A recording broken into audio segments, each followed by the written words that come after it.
I'm truly honoured to introduce a guest whose life story is nothing short of remarkable. Starting out as India's celebrated supermodel, then becoming an acclaimed actress, author, an activist, a keynote speaker, a woman that has turned her personal battle into a source of strength and inspiration for so many around the world. It's LisaRaye, everyone! I was well equipped with a robust sense of curiosity and wonder.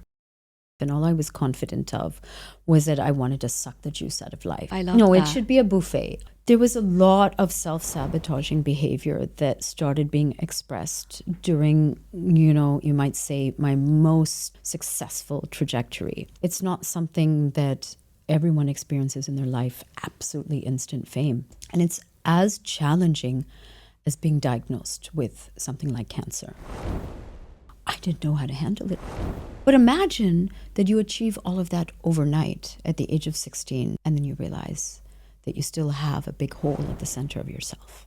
Let's remember what kind of roles there were for women in the 90s, So I just couldn't see myself gyrating with Govinda. It's not the legacy that I wanted to leave. I've got to say, when you said you found it uncomfortable, the fact that you went back to that uncomfortability. We can't help it. It's so embedded in us as human beings to keep achieving, to keep running. Yeah, next mountain. Goal-oriented. What's next? What's next? Why?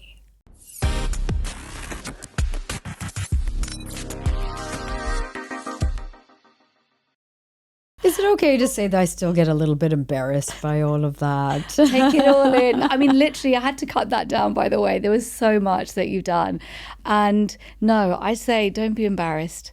Take it all on board because that's all of you. Thank you. Thank you. Yeah, that and more. And we're gonna cover the stuff I think what I find the most interesting, which is the part of me that is not part of one of those labels. Absolutely. Absolutely. So Lisa, to kind of get a little bit behind Angela. to get a little bit into that understanding of Lisa growing up. Tell me a little bit about your childhood and, just what was it like growing up as LisaRaye? Oh my God, so we're going to get into childhood. I was an only child. I still am an only child, I guess. So I grew up very, very solitary, mixed background. My mom's Polish, my father's Bengali. And I was fiercely proud of both of those aspects of myself. But let's put it into context. I was born in Toronto, 1972. And it was a time when ethnically mixed kids were not that common. So to say that I had some identity issues growing up is sort of even understating it. And it probably would have been very different, obviously, if I had been born in these times. But it also really enriched my life. I had a really, really idyllic upbringing. Very close to the land, My mother brought me up in a way that today I greatly appreciate. I took it for granted at the time, which was a lot of hikes, a lot of time in nature, a lot of time spent in actual farmland, digging up our produce. My mom was, a homesteader. She was into organic food long before it became a buzzword. Also, I guess, very Eastern European, very self-reliant, very kind of get up and go attitude. And then my father was the dreamer. My mother was practical. And my father and I were much more aligned, you might say, in terms of personality. My father, being of Bengali origin, was into poetry and art and music. And I still remember him playing his favorite jazz records or introducing me to the Beatles at the age of 6. And I could sing along with every single song, and I still can. It sounds really nurtured. And like you said, at a time where organic and those buzzwords that we hear now, it was almost like that was already part of who you are, which is why you love nature probably so much. What was the kind of transition like coming from Toronto to India like for you? Well, I never fit into Toronto. It's funny. I feel it's interesting that sometimes the place where you're born is not necessarily the place you belong. And that was a path of discovery for myself, because I never felt that I belonged in Canada. Look, it's a great country and it's a place that's really desirable for a lot of people, but India was where I always belonged. And we're talking about India of the 80s, going to Calcutta in summer breaks during monsoon when the roads would be flooded and the malaria was in the air. And it was not very glamorous in those days, but I just loved it. I felt this is my home. You were connected. This is where I feel connected. And it was not rational. I think today I can articulate it, but as a child you can't, when you have a strong pull or a call or a feeling that runs counter, to everybody's perspective or of what you should do and what you should like in life. And you can't necessarily defend your point of view. The first point or the first kind of experience of that was India and my completely inexplicable passion for India. Look, I was a kid from the suburbs in Toronto, good, clean lifestyle. Yeah, from the suburbs and you would think as a child, the comfortability of the suburbs would maybe be more appealing than, the almost chaos of... The chaos and even the struggle and the fact that there was so much rawness. But I think that's what I love. That's what I was craving. It made no sense, but that's who I was. That's who I am. What I loved about India and what I remember clearly was also the rawness and the honesty. Because in Calcutta, you will literally see all the cycles of life played out on the streets in full view of everyone. Birth, the in-between, and death. And it never alarmed me. I felt that was much more honest than the kind of scrubbed clean suburbia in which I was born, in which I was living, and I could not wait. So tell me, you're growing up in India, you've moved there, you feel this affinity with the land. What was your first break kind of going into modeling like for you? Because, you're young. How old were you? 18? 16. Yeah. You're young, you're just finding out about yourself, you're a young adult, you're growing into a young woman. Being kind of thrust into that whole modeling world, how was that for you? I mean, it feels today like a different place and time and person and everything. Sometimes, I recount the story and it feels almost like fiction, because India was also very different and I was different. But circumstances are so interesting, and I always say that serendipity is the one force that has always marked my life. And I never wanted to be a model, and I mean that sincerely. I never aspired to be in front of the camera because I was very shy and introverted. And as I said, I was an only child. I had kind of already plotted out my life secretly, which was, I'd spend a lot of time in libraries and alone. And that was my comfort zone. So attention was really harrowing for me. And yet I found myself in Mumbai with my parents when I was 16, and someone spotted me and they said, have you ever thought about modeling? And I hadn't, but I was well equipped with a robust sense of curiosity and wonder.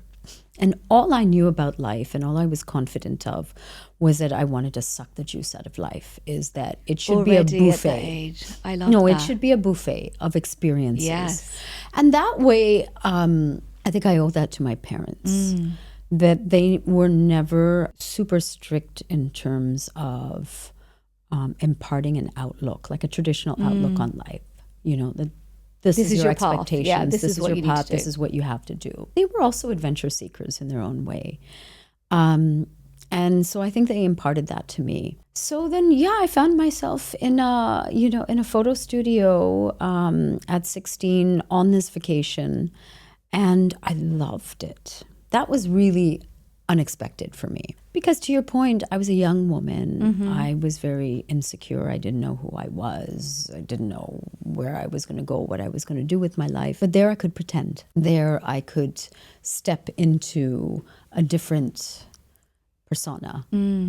And that was like a sense kind of of security. mask, yeah, like a kind of, yeah, acting out a different play. Yeah, that gave me a sense of security and strange groundedness at that age. And then sure enough, one thing led to the other. And suddenly I was on the cover of a magazine and I became sort of this overnight sensation in India. It's hard to put into context because remember, there was no internet. There was no Social media. There was none of those tools. Which might have been a bit of a blessing in disguise as well, of not, there was the bombardment that perhaps you may feel now must be from every angle. You don't just close the door, then you've got your phone. So at that point, being able to close the door and then you're just with yourself probably gave you a degree of separation to what was unfolding for you. And you did absolutely kind of hit the kind of scene like a storm, you were taken up. How did you, in that kind of setting of just kind of growing up in front of everyone, you said like you wanted to suck the juice out of life, which sounds amazing that you had that your parents were able to install that in you, to take the opportunities rather than fear it. But modeling in that time in India, do you think it kind of gave any kind of self-esteem? Like, how did you feel about yourself? Were you confident enough to go, okay, this is something that I'm doing, it's modeling? Or did the aspect of what you look like become so kind of highlighted and heightened? And how did that play out for you kind of mentally? Yeah, that's a great question. I think like most women of my generation as well, I suffered from the imposter syndrome, right? We were brought up in a different way. Despite the fact that I had very open-minded liberal parents, the society at large kind of tended to condition a young woman that either you rely on your looks, that's your ticket to some place, or you didn't really have a lot of value in society in those days, or you work really hard. You remember, like, let's put into context again. This was the late 80s, early 90s. Early 90s, It was a very, very different time culturally. And I never even thought of myself as attractive until all of this hit. Was I flattered and was I feeling validated? Absolutely. There was that aspect of a young woman who, as I said, doesn't understand their own gifts, who suddenly finds an outlet. Fantastic. And I mean, all of India was celebrating me. It doesn't get bigger than that. I was on billboards and it was surreal. But a strange split happened. Like literally, I can almost feel it happening now when I recount it. Because that was a separate entity from who I was. And I go back to the fact that... Sorry, just on that split, do you mean kind of like an alter ego almost? Or like, like you have like Beyonce and she'll be like, when I'm on stage, I'm Sasha Fierce. Yeah. Or so that you can separate from this persona that you see on the screen or on the billboard.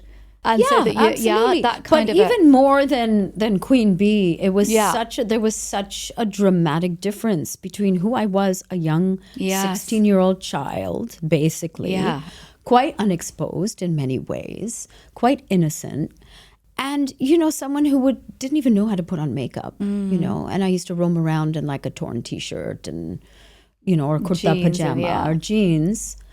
And then this persona that was created was so dramatically different from who I was. I looked older. I looked confident. I was a sex symbol, where I didn't even have a lot of sexual experience. You know what I mean? Like it was such a dramatic difference between my own lived experience and what was put out there and people's perceptions of me as well. Of course. Almost to protect myself, this split happened because I couldn't relate. But I wanted to go back to one thing, which was something that I think about now today. I put it into this context with how I handled that early surge of fame.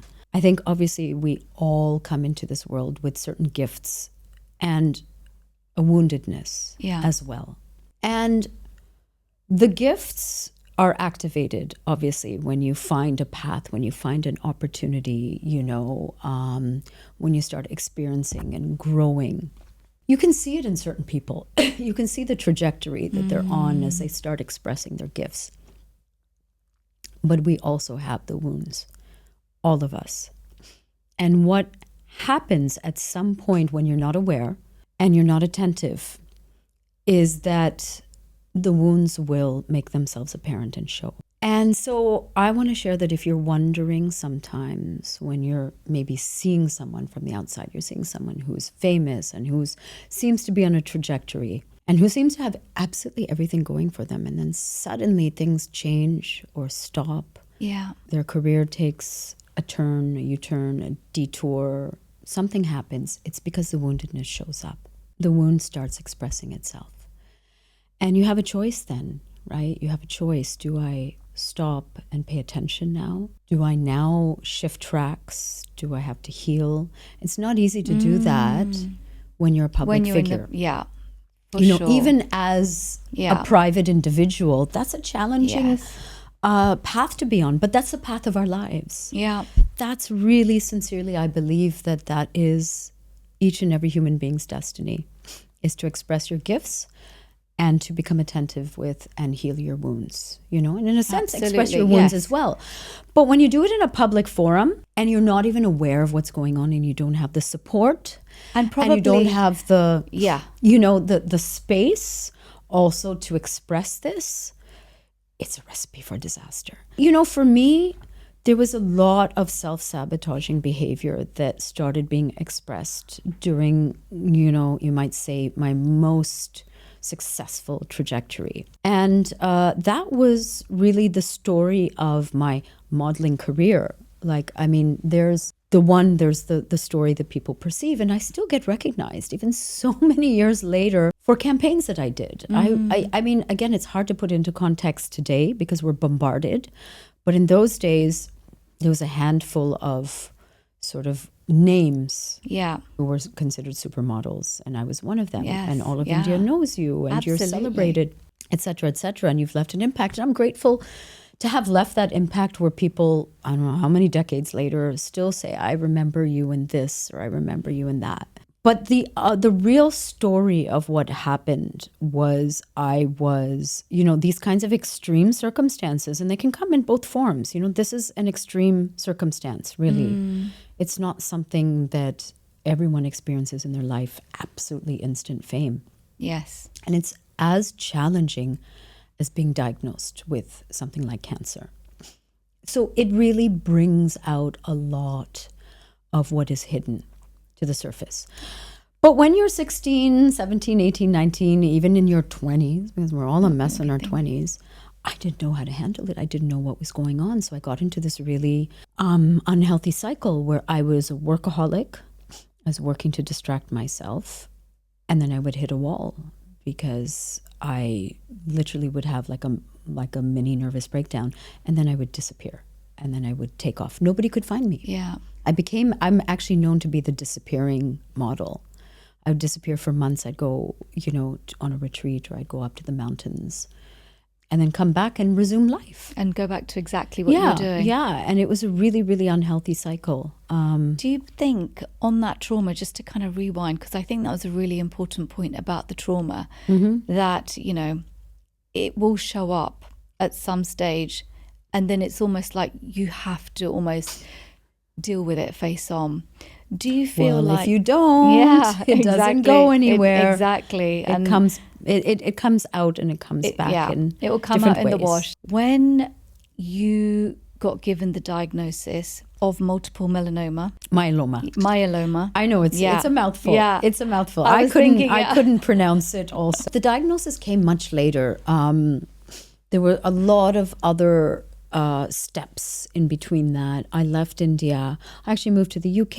I lived in Milano, Paris, LA, New York. I felt that as much as I loved India, it was literally like leaving a lover, that I was also stagnating at a certain point. I was also in a very dysfunctional relationship.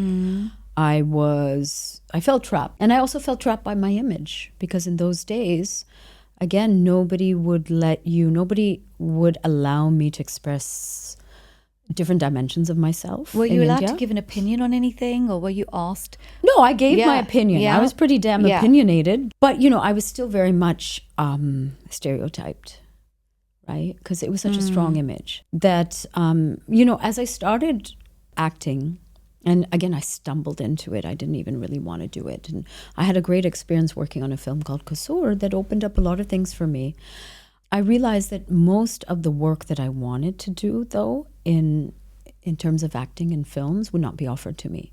And I was offered all the big mainstream stuff. And I know I'm a fool. But why But do you that's think who I that? was. I didn't want to do any of it. I couldn't, look, I could give you a long list of, Yeah. as I said, filmmakers or projects, et cetera, et cetera. I mean, now it's way in the past. And I said no to most of them. I said yes to a couple of them, and then I would drop out. Couldn't imagine myself doing it Is that for so many reasons. Yeah, is that, did you feel like some of them were a bit typecast, or you were like, or it wasn't exploring really who you wanted to be? It was the same style of role. What's the kind of like? Yeah, they were big mainstream roles. Yeah. But let's remember what kind of roles there were for women in the 90s, I mean, let's remember, Govinda and Karishma and, I mean, look, I used to love watching those films, so I just couldn't see myself gyrating with Govinda. It's not the legacy that I wanted to leave. So rather, I chose the path of choosing obscure films, arty films that people indie used to make films, fun, yeah. that people would make fun of, that probably only a handful of people would see. But I don't know why. That was my choice. That was my compulsion. And, sometimes my husband actually laughs. He's a much more practical bugger than me. It's like, what's wrong with you? Why didn't you just take the money and run? Well, I suppose that was I mean, like, even when you hear about your growing up, your dad loved poetry and reading, and you're yourself like being and my father, so he you probably banned, but he also banned traditional Hindi films in my house. It was a very different time because, Hindi films were, the quality was not there. The storyline was not there. It wasn't storytelling. It wasn't true storytelling. It also wasn't considered a respectable profession either.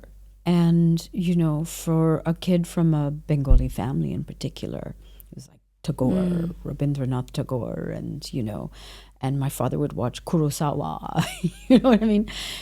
It didn't even rate. Like, it was considered the lowest of the low. And somewhere that embedded itself. It was in so I decided to go for the obscure films that no one would see. I'm glad you did. That's the question, right? I'm glad you did. But yeah, I mean, there's no sense in fighting your nature, is there? I think that's quite interesting as well, that there was something innately in you from a young age that was bold enough to follow your path. Yes, you may have you were modeling but there was an undercurrent there that you knew something that doesn't fit for me. I'm not going to do it. And, most of the times, if it's that big and it's going to be like the biggest hit in Bollywood, maybe you might most people be swayed going, well, hang on a second, I'm going to be a big star.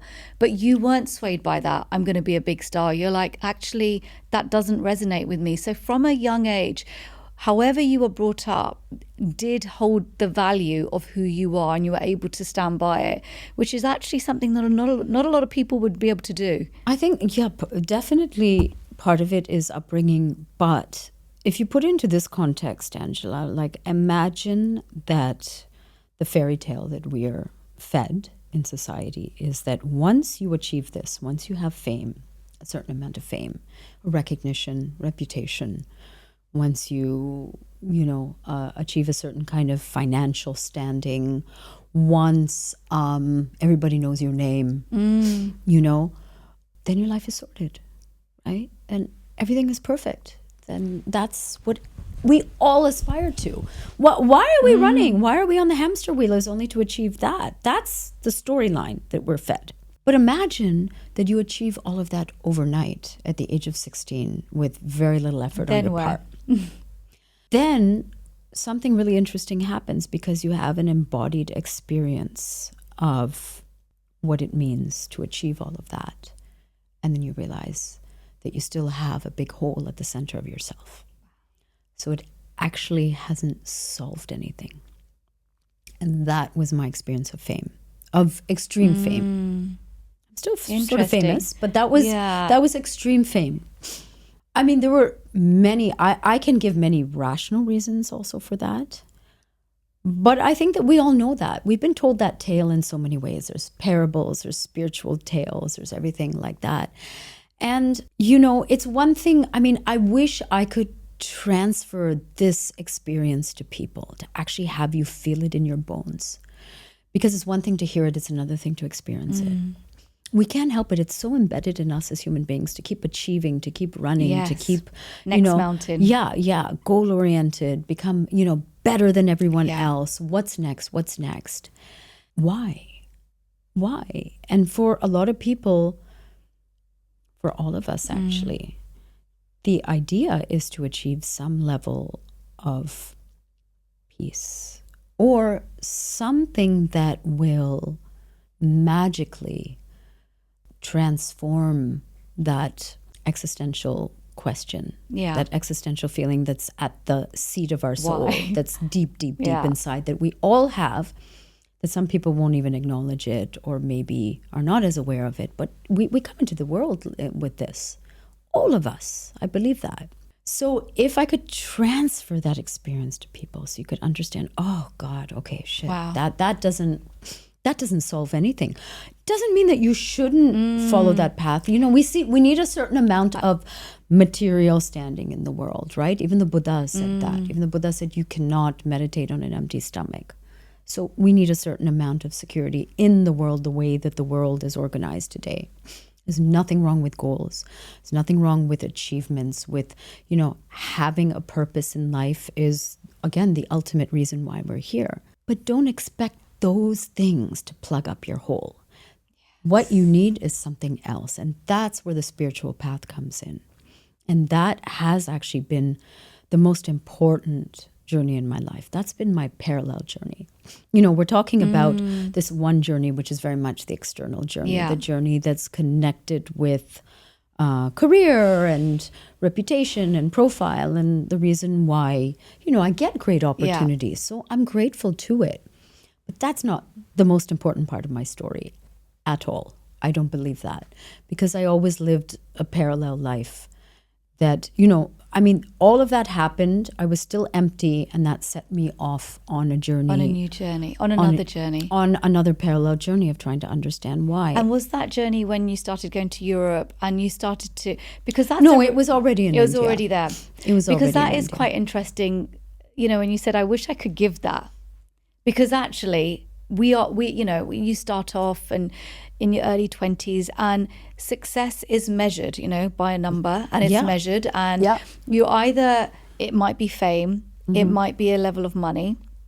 There is, you know, it's about two or three things that most people... At the end of the day, it is. And so most of us will spend 20 years trying to get to it. And because you condensed it, you were like, was that the thing? Was that it? Was that it? And that's why, because, you know, I always would think, and so I was deeply grateful for it from that point of view, because I said, otherwise probably I would have been grinding away for 20, 30 years. And then imagine you've literally gifted away so much of your time and your energy and your perspective to it's like an awakening. Yeah.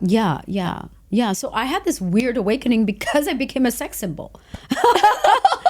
Who would have thought? Thank you. Sex symbols unite, right? But isn't it interesting?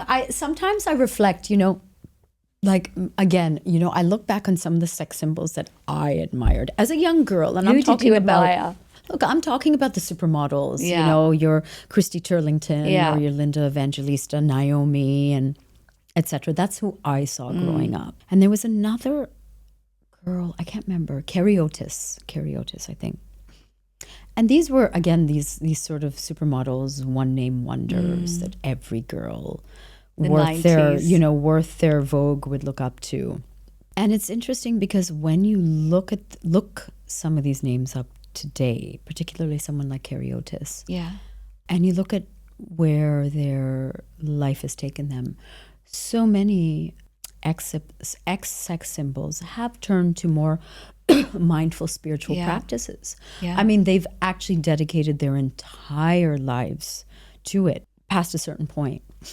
again, I feel like it becomes a strange gift, not a gift that you would in the way that you would expect of achieving that fame or that status, or having all these men running after you, or that desirability index. It's more that it almost makes you fed up of life, of the external life. And that's not necessarily a bad thing. You have to become a little bit weary. You have to start seeing through the illusion. How else do you see the illusion until you're saturated with it, until you're satiated? Because if you go back to the Buddha, even the Buddha was a prince. You know, he didn't come from humble beginnings. He was saturated and satiated by everything that life had to offer in a material sense, and then said, what else is there? What's beyond this? So in a weird way, that can be a gift if you're mindful about it and if you don't let it destroy you. Because a lot of people just get stuck. And we know, you know, and you can see it. You can see it in people, in powerful people. I've dated men like that. You can see it in, you know, the wounded, strong men who are politicians in today's world, you know. How wounded they are. They're just like wounded children, actually. But the only danger of that is that also if you don't recognize it and you achieve a certain amount of power, you're just going to keep wounding other people as well.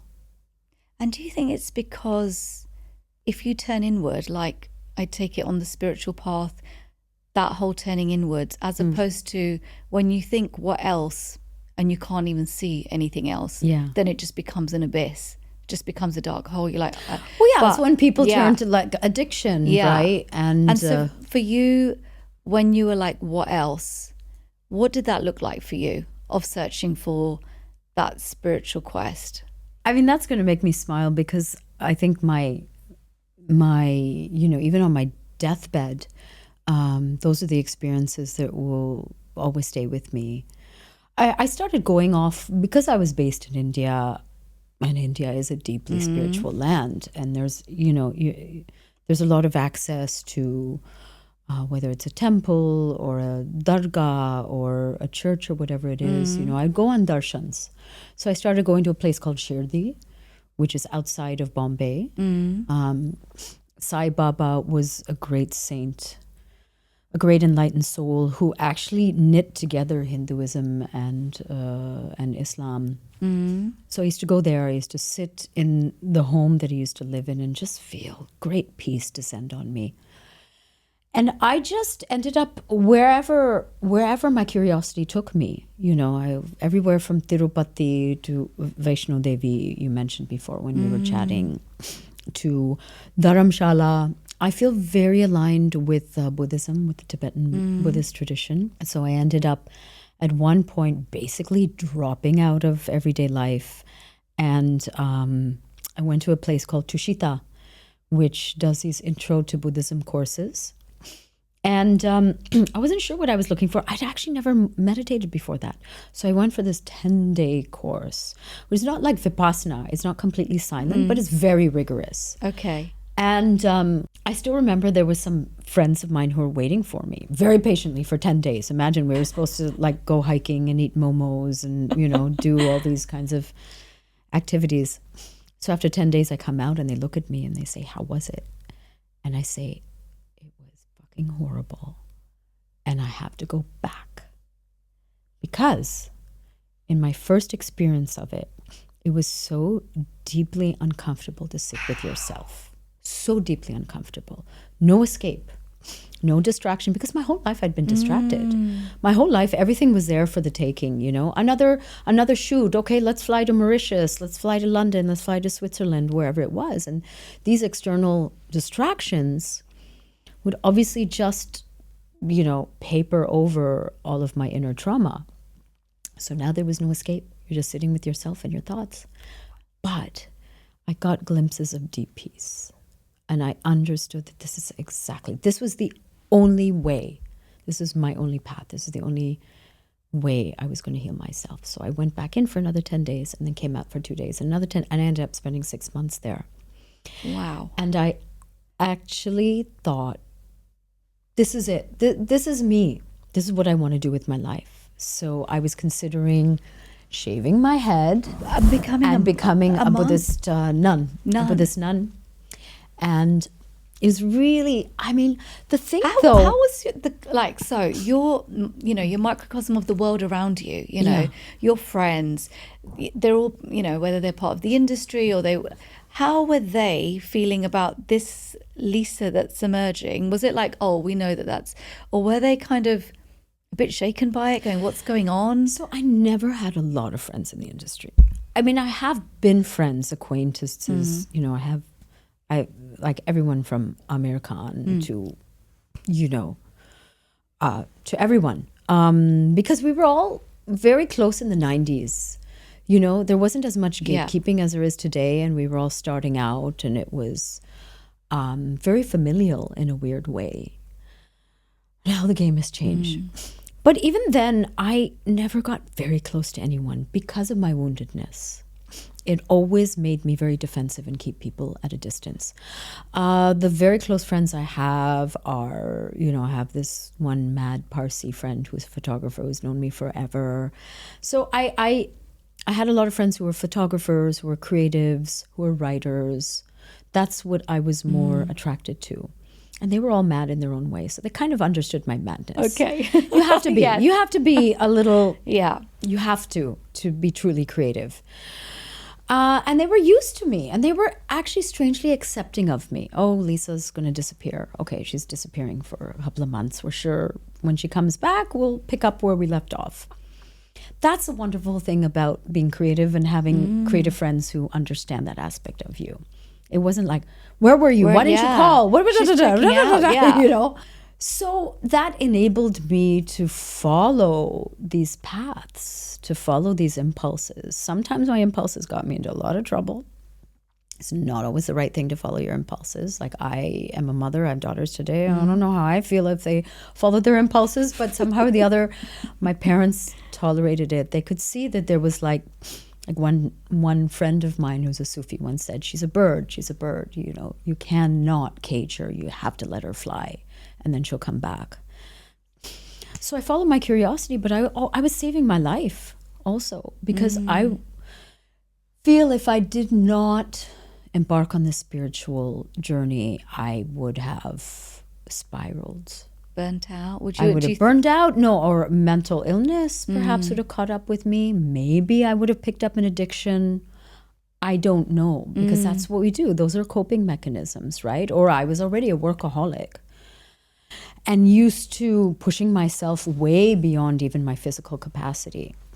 So Dharamshala, the funny thing about Dharamshala, and as I said, sitting in a silent retreat for 10 days and living in very humble circumstances, the weird thing was that it felt very easy for me and very familiar. And I felt more at home on that mountaintop, meditating for 3-4 hours a day and having very simple meals than I felt in Bombay. Then I had this one revelation at one point. And at that time, I also had what I call a spiritual mother. She was this mad Italian woman who used to live in the Osho ashram, but she was sort of a guide, very, very nurturing. And I could, very non-judgmental, I could talk to her about anything. So at one point during my meditation, I had seen these things, I had these visions, so I still remember coming out and calling her, Nadama, I've seen it, I was a Tibetan in my last life. That's why this is so easy for me. Isn't that wonderful? And I was going through that stage of spiritual ego where I was like, look at me, I'm so special. I was a monk in my last life. But it's also a dangerous stage if you get caught in that. And you could recognize it when you've, in people where they're like, I'm so cool, So you take the habits of the ego and you just apply it to the spiritual path. Yeah. And Nadama, who was always like just very, black and white, she says, okay, so you're a monk. Okay, fine. In this life, you have to do something different. You don't do this. That was easy for you. Now you go and you live in the marketplace. The best Italian accent. I know. It's been a while. So what she was saying is that I get true practice, and that did fortunately embed itself in me, the true practice of my life was taking the lessons, taking the peace of the mountains, taking the practices of meditation and living in the real world. And it's taken years since that first little bit of advice to actually really integrate it into my life. Where I am today, you know, as a mom, wife, you know, leading this more conventional kind of setup life that I was very, very against. Like, I ran away from marriage because I thought, oh, that's boring. That's not me, da, da, da. And I created these blocks in my own head. And maybe even there was a sense of like, I'm not worthy deep down inside. Can someone actually love me enough? You know, because I was always struggling with that deep down inside of not feeling worth, you know, self-esteem issues or lovable and things like that. But here I found myself, and it was a deep blessing to like actually find the person I'm meant to be with, become a mother and all of that. But how do you practice? How do I maintain that inner integrity, that space inside myself? Because when you're practicing, you practice for life. How do you, because in that space when you're with monks, with nuns, and then you go back into the world, how did you take that? That was a shock. I wanted to go back to the mountain. Yeah, I bet you did. And I would. And I kept, you know, my natural impulse was to always retreat. And having said that, I still go on a lot of retreats. But it takes time. It takes practice. It's like everything. It takes time and practice, intention, intentionality as well, awareness. There's no hack. You know, it's like one of my pet peeves. Stop it with the freaking hacks. Like, just stop. Instagram is all about hack number 1, hack number 2, how to become enlightened in 3 steps. This is the hack. There is no hack. Please, there's no freaking hack for anything. For anything. It's simple, you know, well-worn paths and well-worn, you know, kind of techniques, and you just get up every day and keep doing it again and again. But do it with joy. Do it with community. Do it with a sense of lightness. Yeah. It might take you some time to get there. It took me a while to get there. I used to be very serious about my spiritual practice. I'm a very serious person. And would you kind of like, you know, would you give yourself a hard time if you felt like, oh, I haven't lived up to what I'm meant to be doing? Would you, or did you have forgiveness in you for yourself? Because that's a big thing as well. Even if you go down the spiritual path of like just learning a little bit more, you can then start giving yourself a hard time. I didn't wake up and do the routine or do the X, Y, and Z, or you create another framework for you to give yourself a hard time over. Well, that's something that I've really had a much deeper insight into over just the last few years. That's the ego mind talking. Anytime. And so now I've been able to differentiate, even sitting right here. And even before I sat here together with you, I do this little practice where I say, you know, please connect me with my higher self so I may vibrate with love and above, from love and above, with that. And sometimes the ego mind, who I've named, by the way, I love that. My ego mind's name is Hammer, because that's what it does. It just hammers away at me. Hammer will still make an appearance. And then I'm going to say, shh, shh, go, sit in the corner. So just being able to recognize when your ego mind is at work, because you can be on a spiritual path, but anytime these kinds of conditions are coming up in your mind, you should, why are you not, da-da-da, that's and the ego mind. You start getting a bit paralyzed by that whole... No, of course, but then that's the ego mind. That's the ego mind. I want to dissect true spirit, the spiritual mind, your spirit guides, anything that comes from spirit and love will never, ever speak to you that way. Will never hammer you. So I want to just dissect that, because that's a big kind of takeaway for our listeners, right? You've named it. What does it do to name that inner chatter that goes off? Because it's a technique that actually can help a lot of people. Yeah. What does it do to name it? Does it kind of remove it from it being self, and you're like, hang on a second, I can talk to it like it's not actually me. Yeah. Just dissect that a little bit, because I'd love, you know, because I'm thinking of listening to this, even like me listening back, like to learn, okay, there is a way that I can shut that chatter down.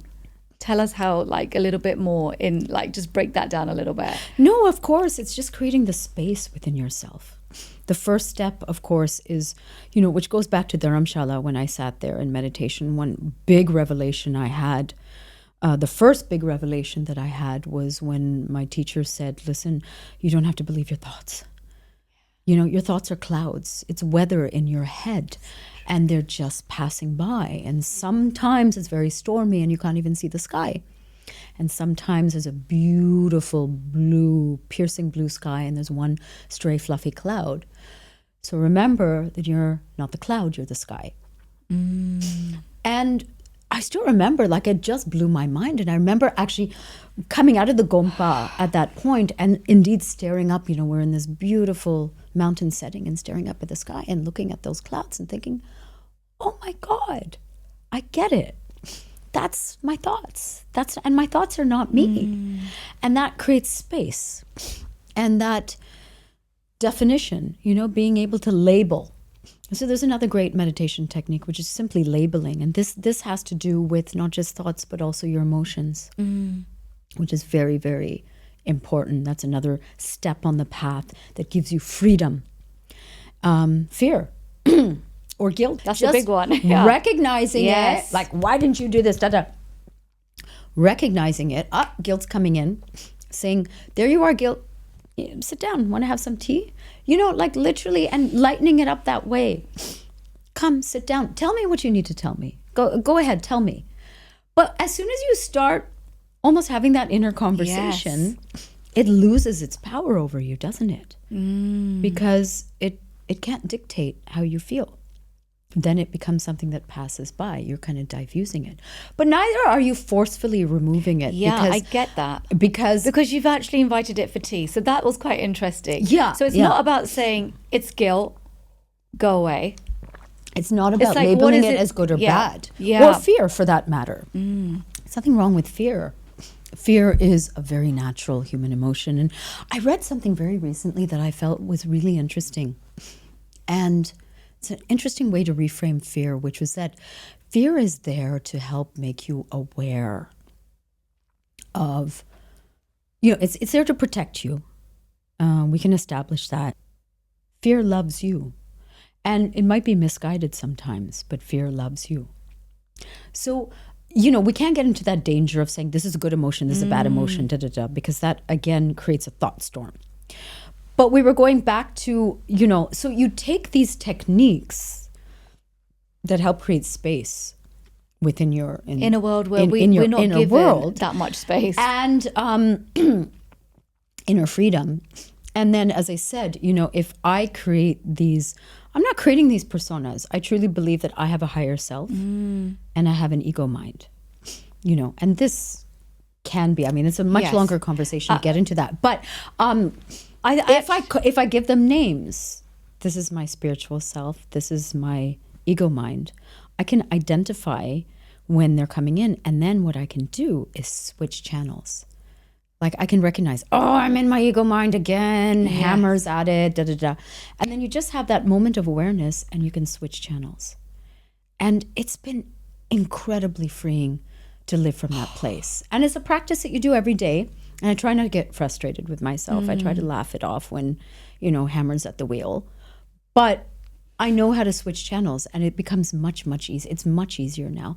And so that I'm operating a lot more from my secret higher self than I am from the ego mind. I absolutely love that. That is a huge takeaway, because yes, even some of us are at that point where we can understand that ego mind or anger is coming in or fear is coming in. But most of the time, even if we've got to the stage where we can name it, our kind of knee-jerk reaction is to label it good or bad and then be angry with the fact that you're getting angry. Yeah. You know, like, I know, and now you've got yourself into a spin and you're so annoyed that you lost it or you got a bit angry or, you know, and now you're getting angry at yourself. Whereas I love that bit where you said, what is it that you want? Come and have a cup of tea. Like, talk, to actually allow that emotion in, because it may be trying to trigger something that's trying to tell you something. It might be trying to tell you something. Yeah. And there might be something, and you may need a few minutes. And if there's one thing that we can take away from this conversation, is how can we create space in a world where there is no space, you know? Like, if you think about the minute if you don't put those elements in your life, you are constantly plugged in. From the minute you wake up, your phone, everything is, notifications going off, all sorts of things. So if you can, from this conversation, even come out with this, how to create some space in your mind, that is so powerful what it can create in your life. Because the amount of times that we spin out of control from our own dialogue, internal dialogue. Exactly. That was so powerful, Lisa. Oh my gosh. There is so much more. Like, I just feel like we just tiptoed into it. And I'm like, please, there's got to be more. I love that, that we were able to cover this, which is truly my life's work and my life's passion, and not just I think so other too. stuff. I think so too. And I think sometimes, you do your research and you go, oh, I'm going to ask Lisa this, and this, right? And it's like, there's a different way. No, and I literally sat in the seat, and my other mind was going, oh, hang on a second, don't I need to ask some questions? I was like, no, you don't need to. You need to listen to the wisdom that I'm about, the going to the monks, the learning that you've had, the Italian, telling you, because, Spiritual mother, and it is, we do have a constant chatter in our mind, Yeah. And so, okay, so I have a question for you, a quick question before. What would you call your ego mind? Let's name your ego mind right now. Oh my gosh. Sometimes you need to take a moment and close your eyes and figure it out. And I got sometimes it's first thought. First thought, first mind, don't edit. What's the first name for your ego mind? First name. Frantic. I don't know why I said that. Oh, wait. There you go. Yeah. Frantica. Let's call her Frantica. Let's make her Italian. I don't know if that's Italian. But like, she's exotic. She's exotic. And she goes off on a tangent. Yeah. That's who she... There you go. Frantica. Yes. And I had little elements of that at the beginning of me getting to Dubai 3 days ago. Yeah. There was this element of, it's Diwali coming up. I've now booked in these podcasts. Some of them I hadn't even coordinated times. There's all, and then there's work stuff. And I just remember at one point, I felt a bit like I was spiraling, and I was like, and to have that, and I've had certain elements that I've learned, but the bit that I'm going to personally take away is the invite that emotion in. Frantica, it's happening, okay? Yeah. Yeah, that it's going frantic. But can I just invite you in for a cup of tea? What's going on here? Calm it down. Whereas my way is, and perhaps because I'm feeling like I've learned some things, ego mind, ego spirituality. I've learned some things. I know how to deal with it. Listen, we all do that as well. And you realize you haven't given the space of what's trying to come through just a little bit of grace. Yeah. Or acceptance. Or just acceptance. Acceptance. Yes. Acceptance and embracing it and sitting with it. That simple, that incredibly elegant technique that's very simple but so hard to do. Just sit with it and let it actually move through you.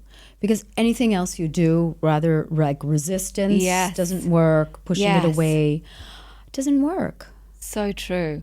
Yeah. And I am so glad. It's been an absolute pleasure speaking to you. I feel like I've taken a lot from this conversation, and I know our listeners thank you for giving me the space. Yes. Also to express all of this, because honestly, this is always, I love this. This is my jam. This is what I always want to talk about and express. We need to have some more of these, by the way, to talk about this, because it's really interesting that you said that, because there was a point that I was talking to you, just to be really raw and real here, that I just thought, hang on a second, I need to speak to Lisa about how she got through the hard times. And I was like, there was a battle inside my head going, no, but something so much more about who Lisa is now is actually where this needs to go. And my ego mind, or my the research that I done, and the Frantica started going. And I was like, calm down.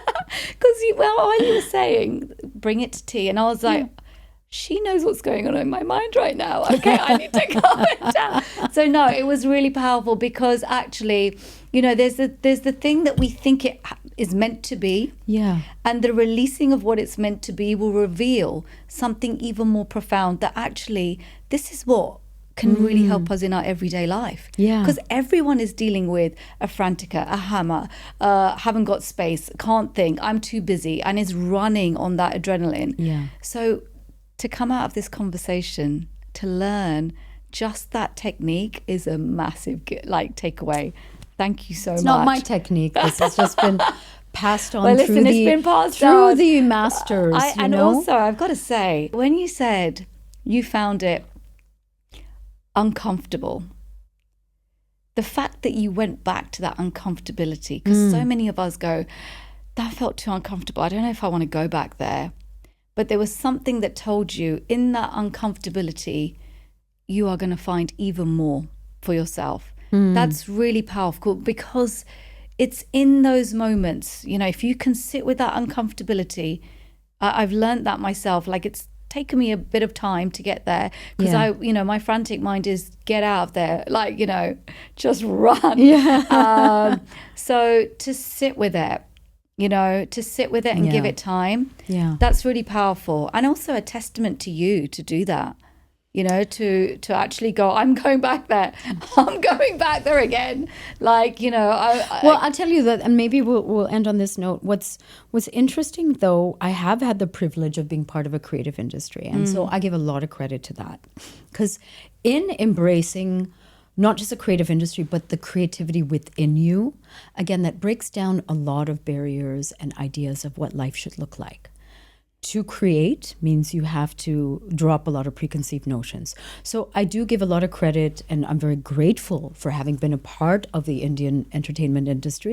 It's for no doubt given me a lot. And I've come across people and notions that I wouldn't have otherwise. So it's like unboxed everything. Yes. And so in this, then, it made perfect logical sense to me because of the way that I had been conditioned within the creative industry, that nothing is ever going to go exactly, well, and that's India. Nothing is ever going to go exactly as you imagined. And again, I really pay obeisance, and I always bow down to Mother India, because she's been one of my greatest teachers as well. That's beautiful. And I feel like it's almost like coming back around to the beginning of this conversation, when you said, I don't know why, but coming from the suburbs where everything was scrubbed and clean, India had a pull for me. Yes. And now when you kind of like finish on the spiritual path, that actually is the start. There's so much more to come. You know, the thing with diving deep is that there isn't, oh, I've done it now. There is only more to learn, right? There is only more to master. We'll do a part 2. Exactly. So I think, you can see that thread that is run through of this affinity that you've had with India, with the spirituality, which people around the world come to India. And there is some kind of draw there. So thank you for that. Thank you for, you know, allowing me to find a name. Frantica. I'm so proud of you. You got her like immediately. You know yourself. That's the big thing. But thank you so much for this. This was honestly, it was amazing for me to be able to share a lot of these more deeper insights and to deep dive. And I think, I think there's definitely more that I want to hear from you, because from you. Well, the next one, I'll be like shooting back some questions. Okay, as well. I like How's it. that? And you know what? I just have to say, as a final thought, it's so funny because it was a bit frantic. You're in India. We're trying to work out where it's going to be, timings, all that stuff. And it was going to be this morning, right? And the room was like this blue room, very like kind of high-techy looking. Oh, really? And I don't know, but it just feels like it all got moved. And you know when you just let it go and you go, it will just find its way. And this space was literally the right space to have this conversation, wasn't it? I feel that. Yeah. I feel that. Yeah. I totally feel that. Really do. Thank you so much, Thank Lisa. you, my darling. That has been beautiful and enlightening. Thank you so, so much. Lisa Ray, everyone. Thank you.